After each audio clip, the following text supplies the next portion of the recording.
Kita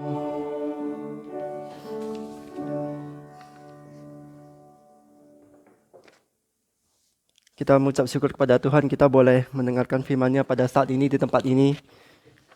Kita tahu tidak mudah untuk mendapatkan tempat dan tidak mudah juga untuk bertemu tepat waktu. Tapi kiranya itu tidak menjadi halangan kita untuk kembali untuk merenungkan firman Tuhan hari ini dari Tesalonika. Kita akan melanjutkan perenungan kita dari surat Tesalonika. Kita sedang merenungkan pertanyaan siapakah saya dan kemanakah saya pergi ketika kita merenungkan surat Tesalonika ini. Siapakah kita? Kita adalah orang yang dikasihi Tuhan. Kita boleh menerima anugerah Tuhan, boleh mendengar, menerima, menjalankan firman-Nya. Kemana kita pergi, kemana kita menuju? Kita sedang menuju kepada persekutuan kekal bersama dengan Allah Tritunggal beserta seluruh malaikat-malaikat kudusnya dan seluruh orang-orang kudusnya yang menerima keselamatan dalam Tuhan Yesus. Jadi di antaranya saat ini kita hidup di bumi ini dan berjuang karena iman kita menantikan kedatangan anak Allah dari surga, yaitu Yesus Tuhan kita yang menyelamatkan kita dari murka yang akan datang. Siapa kita? Kemanakah kita pergi? Dan selama kita hidup di sini, kita harus menjadi pelaku firman dan tetap mengabarkan firman Tuhan, mengabarkan Injil Yesus Kristus. Nah, inilah yang telah kita renungkan di dalam kesempatan sebelumnya, yaitu bahwa firman Tuhan harus diberitakan, diterima, dijalankan, dan kemudian diberitakan lagi. Diberitakan, diterima, dijalankan, dan kemudian diberitakan lagi. Paulus sendiri telah melakukan firman Tuhan. Paulus sendiri telah menjalankan kehendak Tuhan, yaitu yang dicatat di surat Tesalonika yang sudah kita bahas dan kita mulai pada kesempatan berikutnya, yaitu di 1 Tesalonika pasal yang kedua. Mari kita buka 1 Tesalonika pasal yang kedua. Kita sudah memulai membahas karakter pelayanan dan kehidupan Paulus, dan kemudian nanti berikutnya kita juga akan membahas target karakter seorang Kristen. Jadi di dalam seluruh 1 Tesalonika pasal 2 ini kita bicara, maksudnya Paulus ini bicara soal pembelaan diri, integritas dia, atau pemberian teladan. Di seluruh pasal 2 ini, orang-orang non-Kristen di Tesalonika itu menekan jemaat Tesalonika dan mempertanyakan integritas Paulus dan rekan-rekannya karena Paulus meninggalkan jemaat Tesalonika, sebuah gereja yang baru saja didirikan. Jadi kalau aku percaya kita membaca Alkitab dengan rajin, jika tidak bertobatlah, bacalah.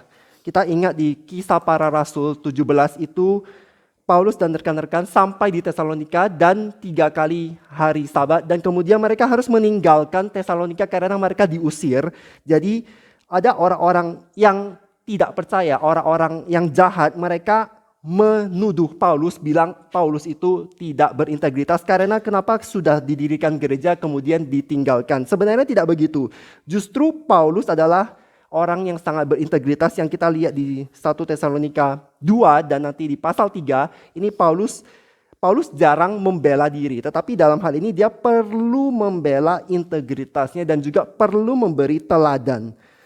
Karena orang-orang Kristen, maksudnya orang-orang Kristen di Tesalonika itu ditekan oleh orang-orang non-Kristen secara sosial untuk melanjutkan praktek hidup mereka seperti sebelum bertobat. Intinya, mereka mau membuang ajaran-ajaran Paulus dengan mengatakan Paulus ini tidak berintegritas. Nah, Paulus sendiri itu mendapat perlawanan dari orang-orang di luar gereja. Bahkan dari teman sebangsanya, yaitu sesama orang Yahudi. Jadi Paulus itu merasa perlu menjawab tuduhan-tuduhan dan tekanan-tekanan yang ada untuk mendorong orang-orang percaya di Tesalonika untuk berdiri teguh walaupun adanya tekanan sosial. Paulus itu bukan orang biasa, dia justru orang yang punya kualifikasi, dia yang berhak punya kualifikasi untuk membela integritasnya dan juga memberi teladan sebagai pelaku firman. Karena memang jemaat Tesalonika itu mengetahui siapa Paulus dan menyaksikan bagaimana Paulus berkelakuan. Inilah karakteristik daripada pasal 2. Kamu sendiri pun memang tahu, ayat 1. Seperti kamu tahu, ayat 2. Hal itu kamu ketahui, ayat 5. Kamu masih ingat, ayat 9. Kamu adalah saksi, ayat 10. Kamu tahu, ayat 11. Inilah pentingnya pengenalan. Jadi Paulus itu dikenal oleh jemaat yang dilayaninya. Jadi prinsip ini kita pegang. Gembala dikenal oleh yang digembalakannya. Inilah yang kita mau renungkan bersama hari ini. Kalau kita pulang nanti, kalau tidak mengingat setiap kata, ingatlah satu prinsip ini. Gembala dikenal oleh yang digembalakannya. Kita tidak perlu mengejar segala sesuatu yang berlebihan atau yang di luar daripada itu. Mari kita sekarang bersama-sama membaca dari 1 Tesalonika 2, mulai dari ayatnya yang keempat. Aku akan membacakan ayatnya yang keempat, kemudian ayat kelima sampai yang ke-13 bersama-sama. 1 Tesalonika pasal 2, ayat yang keempat sampai yang ke-13. Sebaliknya, karena Allah telah menganggap kami layak untuk mempercayakan Injil kepada kami, karena itulah kami berbicara bukan untuk menyukakan manusia, melainkan untuk menyukakan Allah yang menguji hati kita. Karena kami tidak pernah bermulut manis, hal itu kamu ketahui, dan tidak pernah mempunyai maksud loba yang tersembunyi. Allah adalah saksi. Juga tidak pernah kami mencari pujian dari manusia, baik dari kamu maupun dari orang-orang lain, sekalipun kami dapat berbuat demikian sebagai rasul-rasul Kristus. Tetapi kami berlaku ramah di antara kamu, sama seperti seorang ibu mengasuh dan merawati anaknya.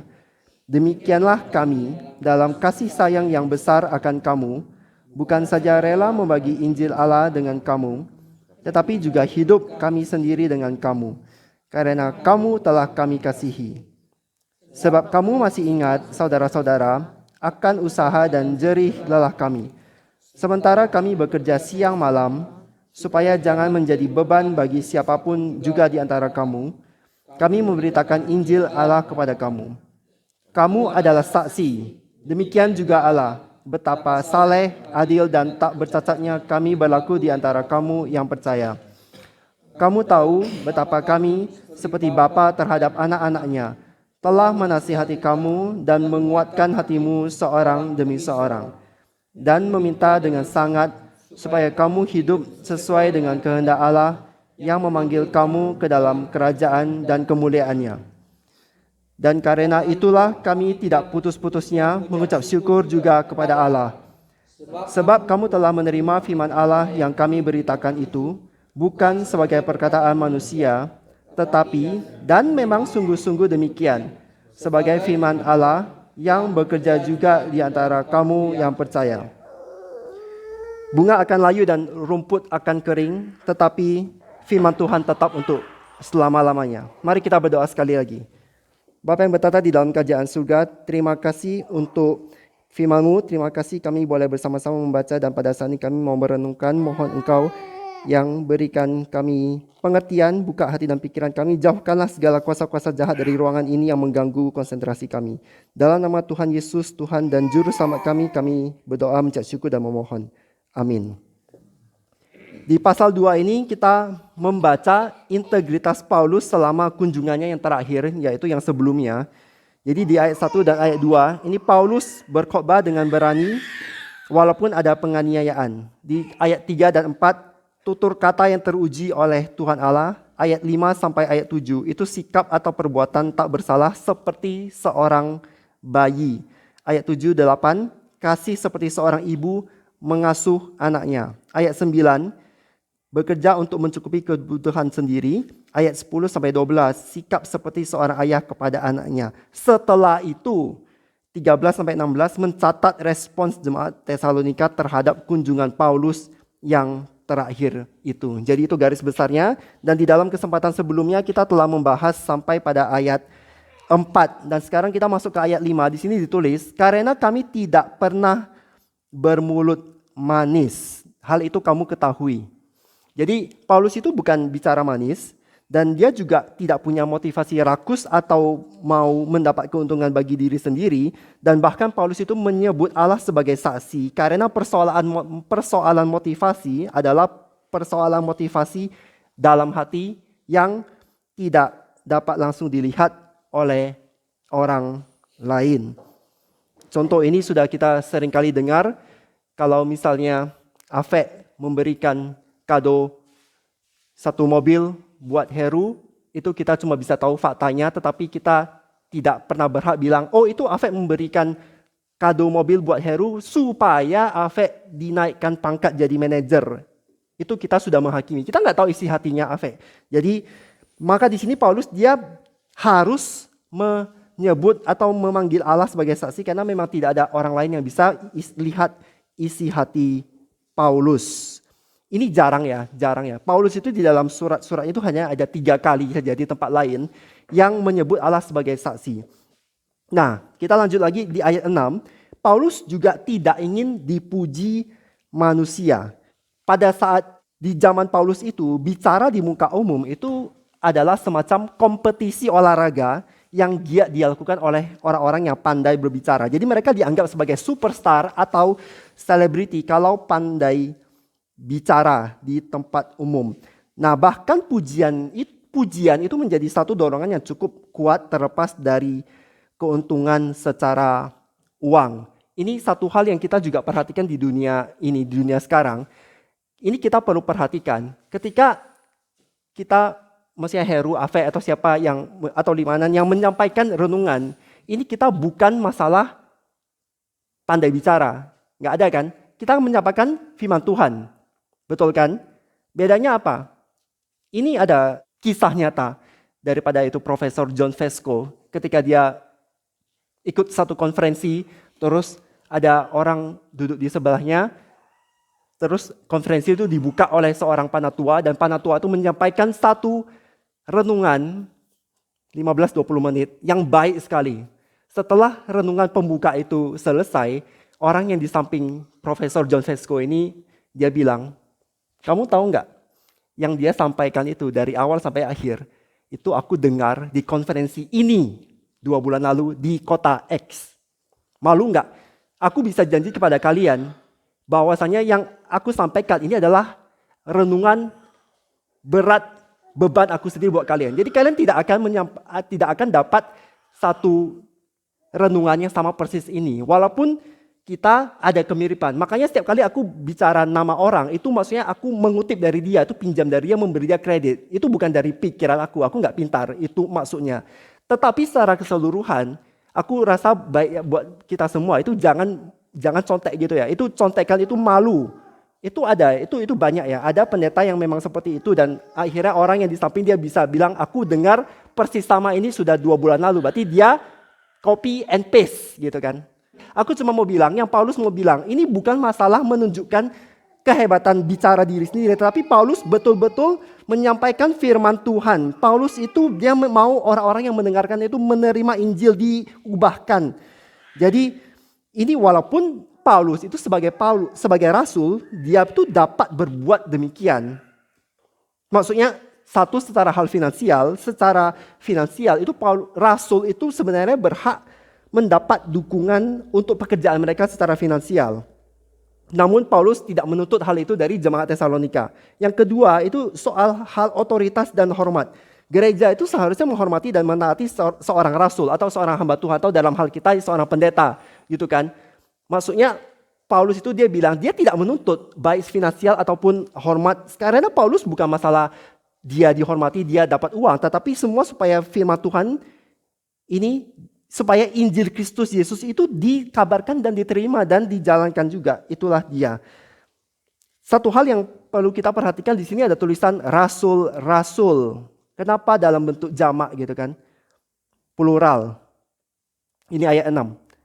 Sekalipun kami dapat berbuat demikian sebagai rasul-rasul Kristus.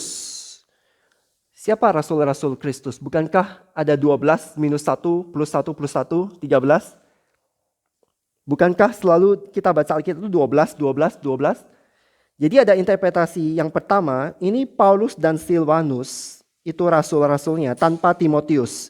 Karena Silvanus itu berasal dari Yerusalem dan kemungkinan besar dia diutus sebagai seorang rasul oleh Kristus yang telah bangkit.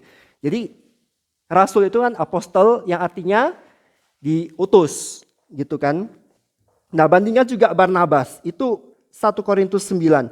Itu Barnabas itu juga seorang rasul dari Yerusalem yang telah menjadi saksi Yesus bangkit. Jadi ini interpretasi satu, bahwasanya Paulus dan Silvanus, tapi Timotius tidak termasuk. Interpretasi dua, ini lebih luas, lebih umum, yaitu rasul dalam arti penyampai pesan atau messenger. Ini kita juga bisa lihat di beberapa tempat lain di Alkitab juga. Jadi bisa jadi. Yang ketiga, ini mengacu kepada Paulus, Silvanus, dan Timotius, mereka bertiga yang terlibat di dalam mendirikan gereja Tesalonika. Dan ini dipakai sebagai respon terhadap tantangan-tantangan yang diungkapkan melawan status kerasulan Paulus. Maksudnya begini, yang ketiga ini bilang, rasul-rasul di sini ini menuju kepada kelompok yang lebih besar dari 12 murid atau 12 minus 1 plus 1 plus 1 itu tadi. Maksudnya 12 minus 1 minus Yudas Iskariot plus 1 minus Matias plus 1 lagi plus Paulus gitu. Tetapi di sini interpretasi ketiga ini dicatat oleh Jeffrey Weima. Jadi aku bukan pikir sendiri, ini dari bukunya Jeffrey Weima. Ini adalah ketiga, Paulus, Silvanus, dan Timotius. Ini bisa dipakai karena buktinya adalah Galatia 1 ayat 19 itu juga memakai rasul di dalam untuk mengacu pada kelompok yang lebih besar daripada 12 atau 13 itu. Di ayat 7 di sini kita mulai membaca adanya respons terhadap 3 tuduhan. Jadi ayat 5 sampai ayat 6 itu ada tuduhan. Itu ayat 5 sampai 6 tadi tuduhannya, kita tidak pernah bermulut manis, kita tidak maksud loba tersembunyi, dan kita tidak mencari pujian dari manusia. Nah, ayat 7-nya ini responsnya. Tetapi kami berlaku ramah.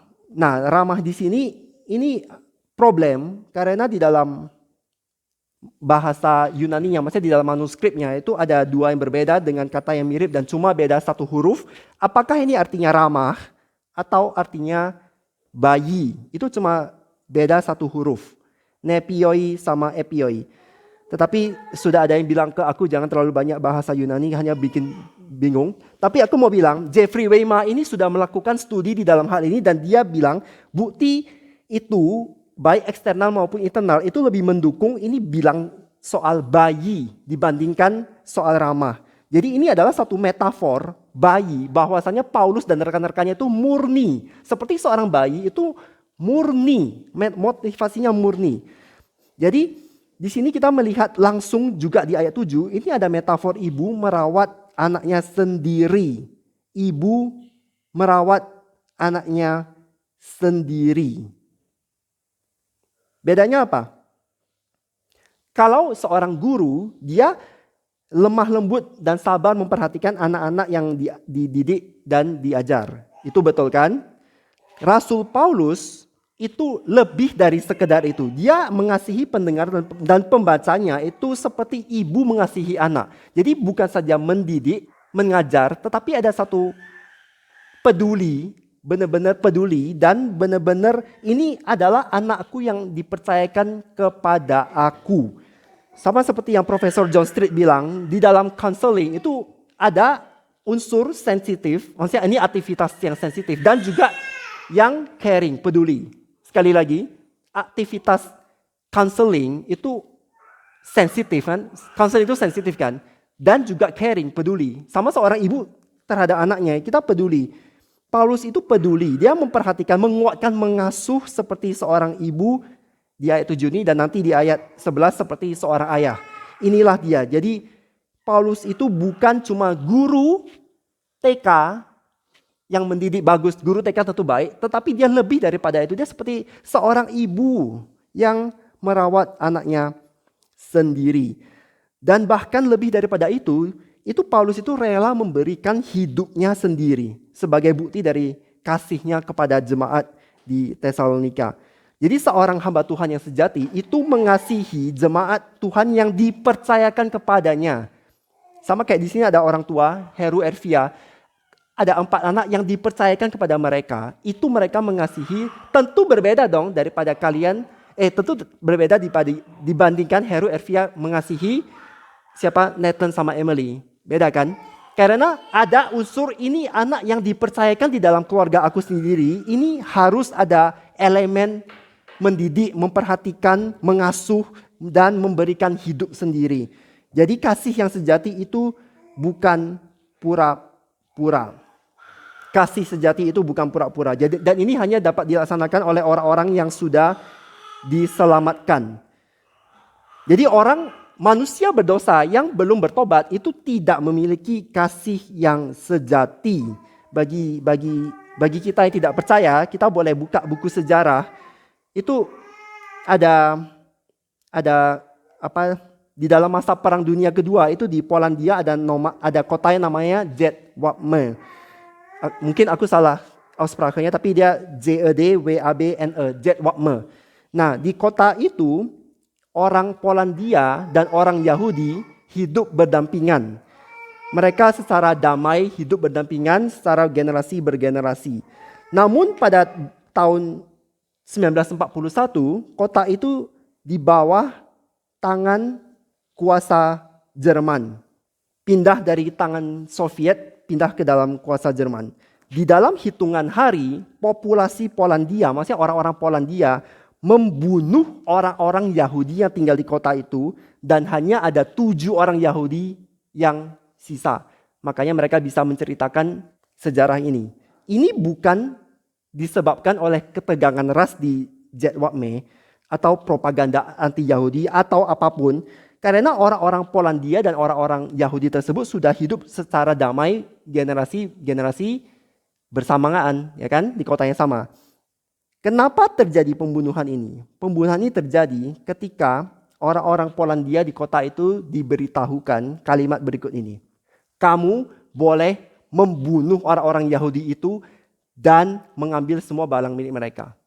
Makanya mereka bunuh.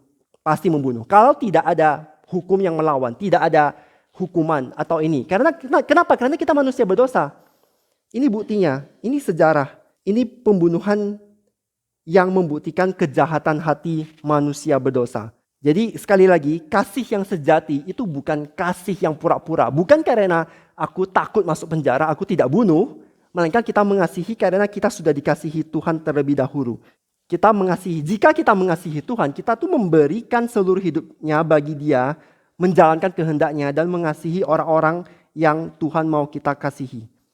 Kalau kita mengasihi Tuhan, maka kita mengasihi firman-Nya. Ini juga ada satu kisah daripada Edward John Carnell.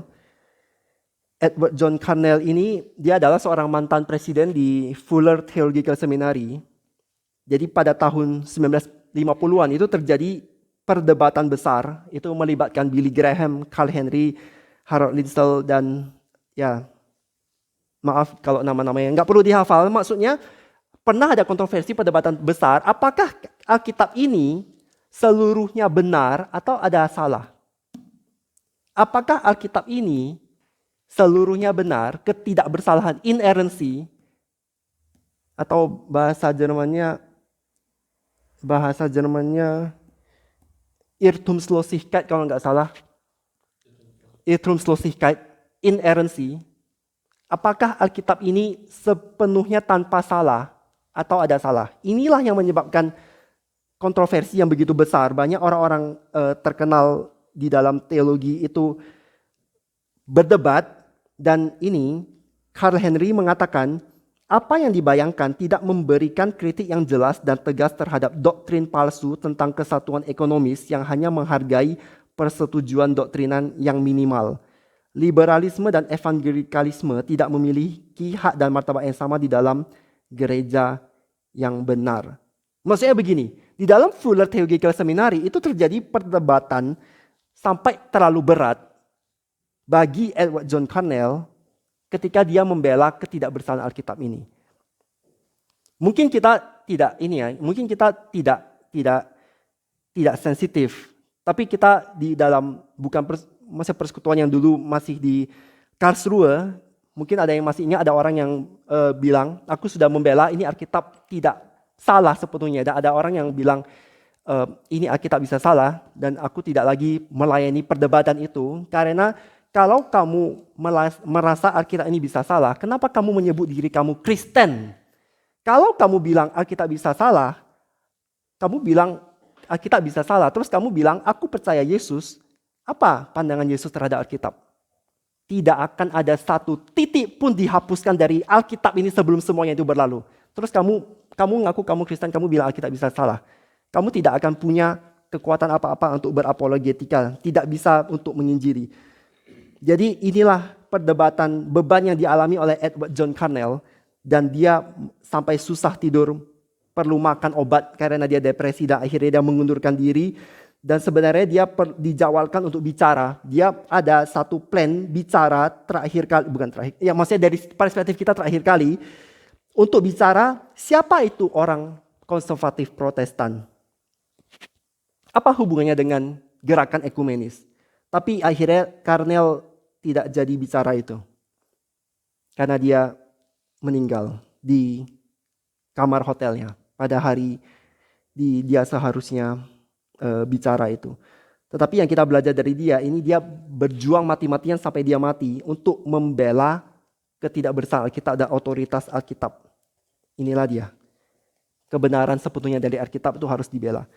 Ini yang harus kita bela. Makanya itu penting sekali. Tadi juga Evia ada bilang di dalam PA ibu-ibu. Itu bukan semua itu bahkan di semua gereja. Itu tetap ada elemen-elemen. Ini Paulus sudah bicara di surat-suratnya kan. Di Kisah Para Rasul 20, ketika Paulus pikir dia akan terakhir kali ketemu dengan panatua daripada Efesus. Dia bilang akan ada serigala atau rubah. Aku lupa, serigala berbulu domba yang akan bangkit dari antara kamu sendiri. Artinya musuh itu dari dalam gereja sendiri yang akan menyampaikan kesesatan, ajaran sesat. Ini bahaya sekali. Jadi sekali lagi, kalau kita mengasihi Tuhan, kita itu juga mengasihi firman-Nya, kebenaran firman-Nya. Kita harus bela. Dunia sekarang ini begitu mengerikan. Ya, kita balik lagi supaya tidak terlalu melenceng.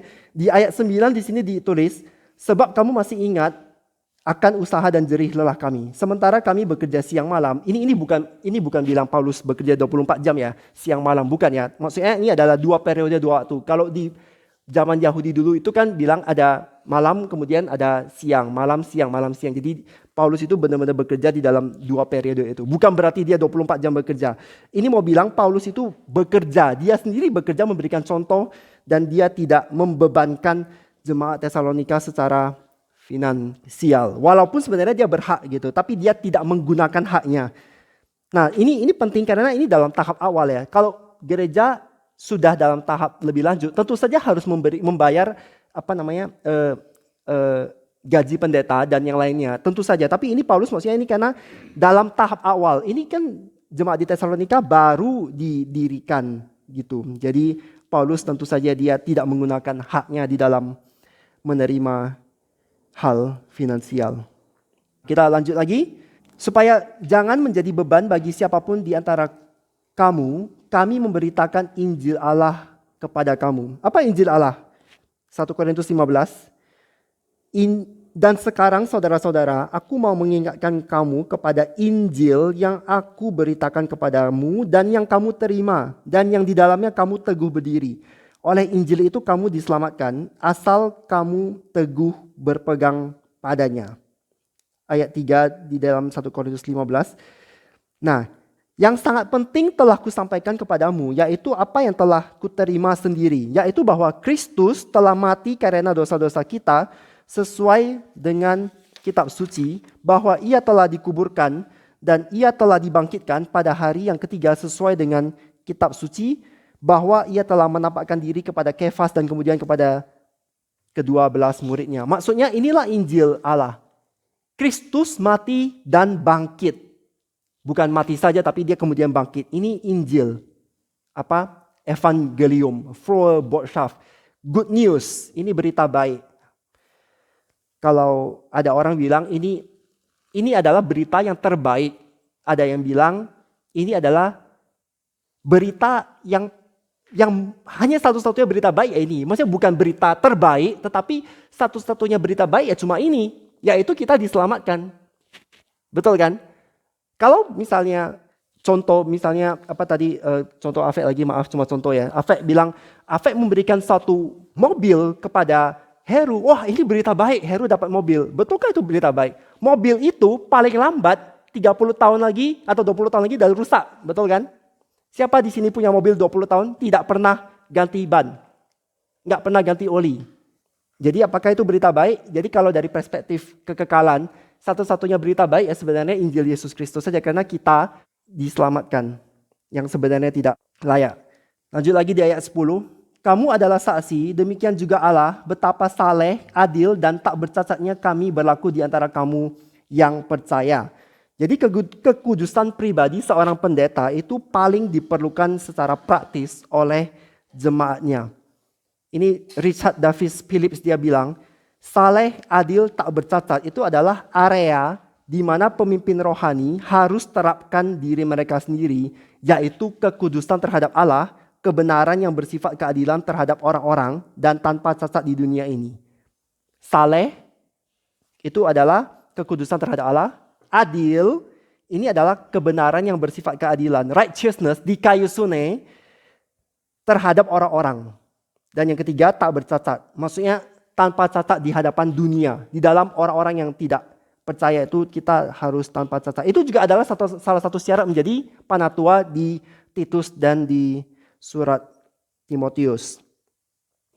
Jadi seperti seorang ayah, Paulus ini mempunyai tugas mendidik, memimpin, dan memberikan instruksi kepada anaknya. Seperti kita yang baca di ayat 11 ini. Dan di ayat 12, orang percaya akan menerima kemuliaan Tuhan di dalam kerajaan Tuhan. Ini menjadi dorongan dan panggilan bagi orang percaya untuk hidup sesuai dengan kehendak Tuhan saat sekarang ini. Apa hubungan ayah dengan anak? Pada zaman dulu, papanya kerja apa ya anaknya kerja itu juga. Papanya petani ya anaknya petani. Papanya tukang kayu ya anaknya tukang kayu. Nggak kayak hari ini kan.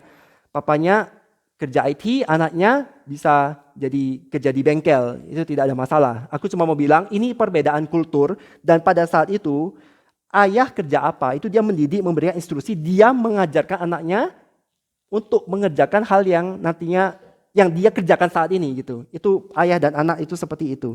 Jadi anak mengikuti jejak ayahnya. Di sini juga ada panggilan, ada obligasi yang harus kita lakukan. Ayat 11. Kamu tahu betapa kami seperti bapa terhadap anak-anaknya telah menasihati kamu dan menguatkan hatimu seorang demi seorang. Dan meminta dengan sangat supaya kamu hidup sesuai dengan kehendak Allah yang memanggil kamu ke dalam kerajaan dan kemuliaannya. Kalau kita sudah dipanggil ke dalam kerajaan Allah, tentu kita harus hidup berkelakuan sebagai seorang warga negara kerajaan ya. Itu bedanya dalam bahasa Jerman als sama wie, sebagai atau seperti. Bukan seperti tetapi sebagai. Karena kita sudah menjadi warga negara kerajaan Allah. Kalau kita betul-betul percaya. Dan di sini ditulis, ini orang itu harus sadar. Maksudnya kita, sama kayak kita nikah kan. Kita punya tanggung jawab baru, kita punya obligasi dan kita juga harus menjalankannya. Aku tidak bisa bilang aku menikah dengan Mena, kemudian aku bilang, Mena, aku sudah menikah dengan kamu, tetapi aku tidak menjalankan tugasku sebagai suami ya. Aku nggak usah perhatikan kamu, aku tidak harus bekerja mencari nafkah untuk kamu, aku nggak harus kasih kamu tempat tinggal yang baik, memperhatikan. Enggak ya, aku tiap hari pergi main aja ya, main di Spielbank atau main di mana-mana gitu kan. Enggak bisa kan? Jadi ketika kita sudah menjadi warga negara kerajaan Allah, tentu kita harus berkelakuan dan hidup sebagai warga negara kerajaan itu. Sama seperti seorang suami dan seorang istri yang sudah menikah, hidup sebagai suami, hidup sebagai istri. Enggak bisa lagi bilang, oh enggak, aku tidak ada, aku sudah menikah, ya betul, tapi aku suka-suka aku hidup kayak aku zaman sebelum menikah dulu, aku tidak punya tanggung jawab apa-apa gitu, enggak bisa gitu. Kemuliaan di sini. Kemuliaan ini ada 4 arti yang biasa kita temukan di Alkitab. Yang pertama itu kehadiran atau hadirat Allah. Termasuk juga manifestasi yang kelihatan daripada hadirat Allah. Itu kehadiran atau hadirat Allah. Yang kedua itu berat atau bobotnya. Itu dari kata doxa atau gravis.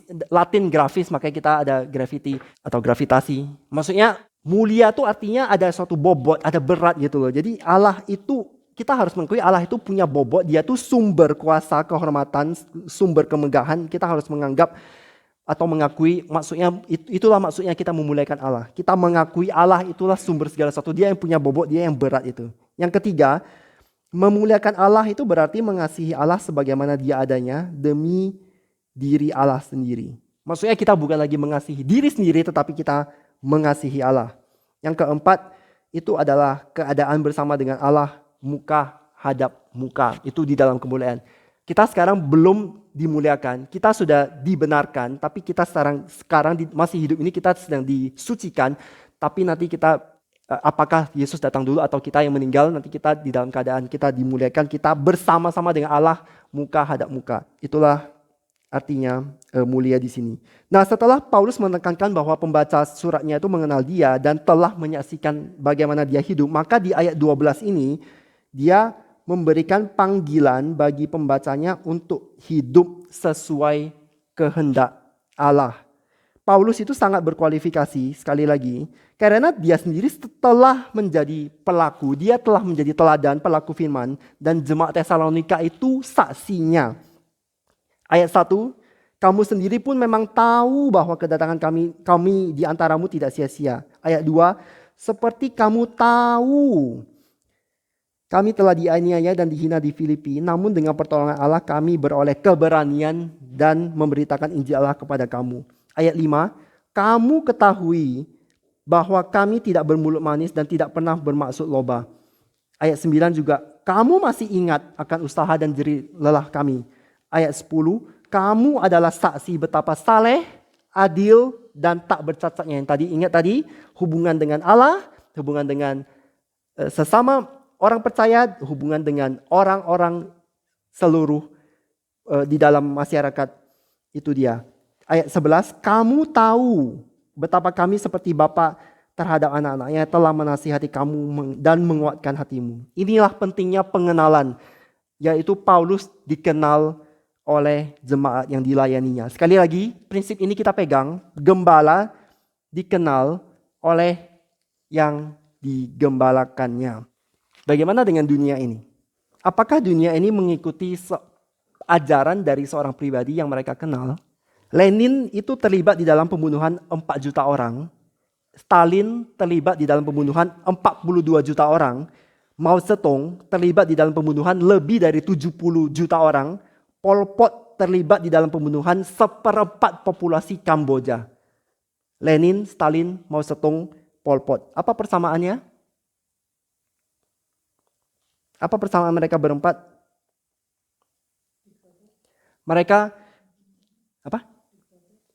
Mereka sama-sama memegang visinya Karl Marx. Di Berlin ada ya, Karl Marx Straße, masih ingat? Karl Marx.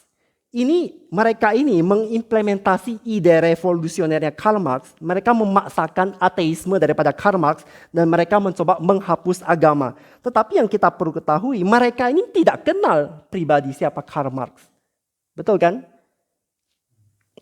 Kalau misalnya mereka mengenal secara pribadi, apakah mereka masih mau menganut ajarannya? Secara permukaan, itu Karl Marx itu ajarannya dia bilang, dia mau menghapus hak milik pribadi. Jadi tidak ada lagi properti pribadi. Kaum pekerja harus dibedakan, kaum pekerja harus dibebaskan daripada penindasan. Ini permukaannya. Ini kebanyakan orang taunya kayak gitu. Kesannya dia ini baik, si Karl Marx ini mau membebaskan kaum pekerja dari penindasan. Tapi Sharon James, ini dia bikin studi dan dia menilai walaupun Karl Marx itu semangat soal rakyat, dia suka bilang rakyat, tetapi dia tidak peduli tentang orang individu. Karl Marx itu boros soal uang, tidak bisa mengatur uang dengan baik dan tidak sanggup mendapatkan uang. Mamanya sendiri waktu itu dia bilang, aku berharap anakku ini, Karl Marx, daripada dia tulis banyak-banyak soal modal, kenapa dia tidak bekerja cari modal? Mamanya yang bilang. Ini Karl Marx. Dia hidup di luar daripada kemampuannya. Sama seperti hari ini banyak orang hidup dengan kredit kartu minus lebih daripada gaji yang dia dapat. Dan korban utamanya, ini dia, catat. Korban utama Karl Marx itu bukan 4 juta orang yang dibunuh Lenin, bukan 42 juta orang yang dibunuh Stalin, bukan 70 juta orang yang dibunuh Mao Zedong, bukan orang Kamboja seperempat dibunuh Pol Pot. Tetapi korban utama Karl Marx adalah istri dan anak-anaknya.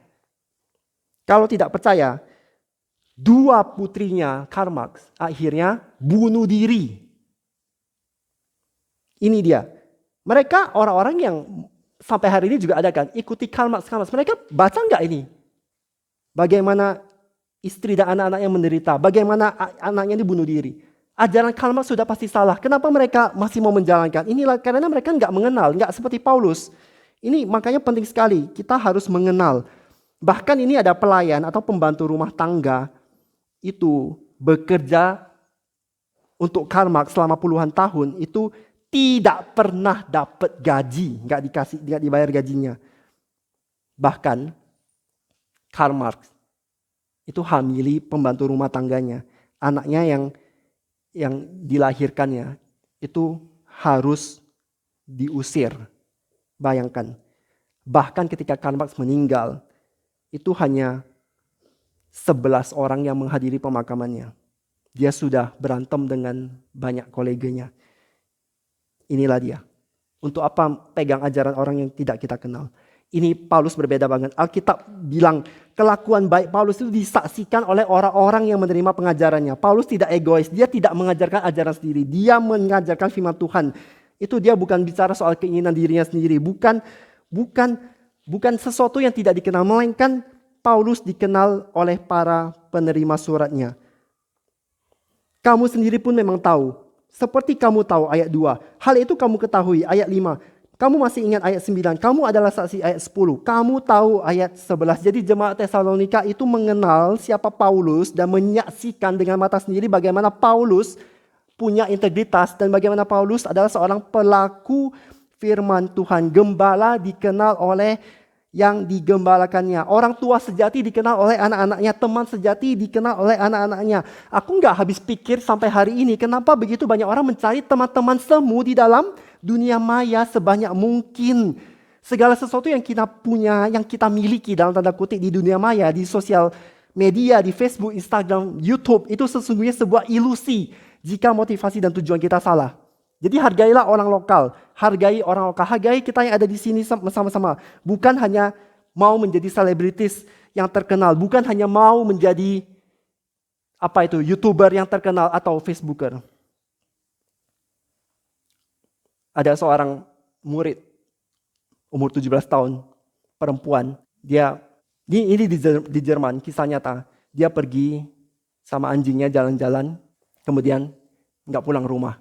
Terus ada orang telepon, pakai handphonenya dia, bilang, anak Anda sudah kami culik. Kami minta 1,2 miliar euro. Kalau enggak, mati dia. Terus kemudian, mereka sudah setuju, oke, akan kami bayar. Oke, akan kami bayar. Tetapi ujung-ujungnya sebelum duit itu dikasih, ternyata anak sekolah ini sudah dibunuh. Karena salah satu pelakunya ada 2, satu pelakunya itu dia bilang takut nanti dikibus. Karena ketahuan lihat wajah kan. Jadi dia takut, dia sudah bunuh anak umur 17 ini. Tapi akhirnya kedua-dua pelaku ini tertangkap. Yang satu itu dia tidak berencana membunuh, dia nggak tahu. Yang satu lagi yang membunuh.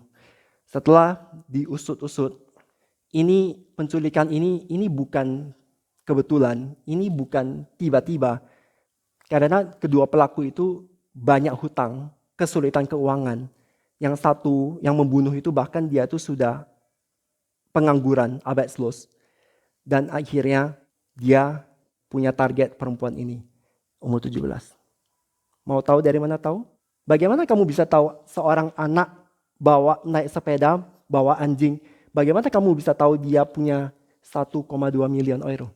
Taunya dari Facebook. Bu, masih berani kalian foto mobil Ferrari kalian di Facebook? Anak kalian bakal diculik. Ini kisah nyata. Kalau nggak percaya, Google Anneli Mari. Anneli Mari. Yang mau dibilang, untuk apa kita mau menjadi terkenal?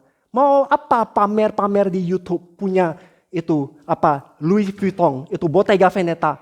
Justru kamu foto Bottega Veneta kamu itu, nanti malam itu pencuri datang ambil Bottega Veneta kamu. Untuk apa? Ada orang pengen jadi YouTuber terkenal. Bikin video yang mengerikan, yang bahaya-bahaya. Makin bahaya, view-nya makin naik, like makin banyak, iklan makin banyak, dapat duit kan? Bahkan ada sepasang kayak mereka nggak nikah, sepasang pacar tapi sudah punya anak, dan yang perempuan lagi hamil anak kedua. Mereka bikin apa? Mereka bikin buku yang punya hardcover, buku tebal. Terus yang laki-laki pegang gini, dia bilang, kamu tembak aku ini, tembak. Kita bikin video, kita jadi terkenal. Terus yang laki-laki tembak. Yang perempuan sebenarnya nggak mau, dia bilang dia awalnya nggak mau, nggak berani, terlalu resiko. Akhirnya si laki-laki dia coba sendiri, coba kan, oh nggak tembus.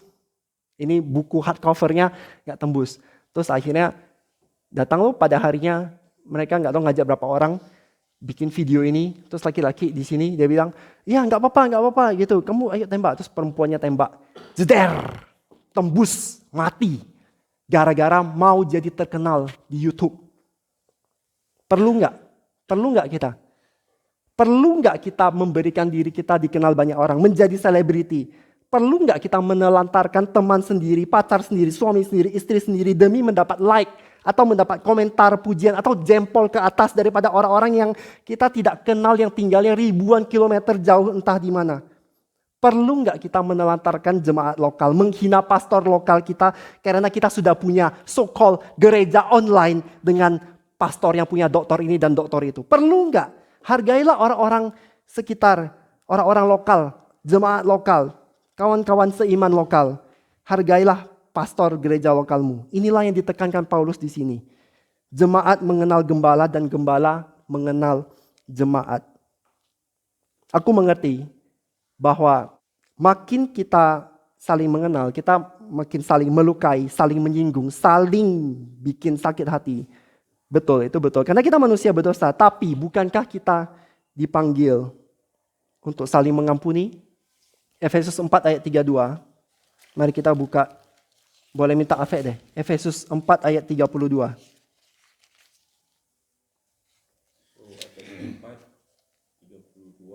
Tetapi hendaklah kamu ramah seorang terhadap yang lain, penuh kasih mesra dan saling mengampuni, sebagaimana Allah di dalam Kristus telah mengampuni kamu.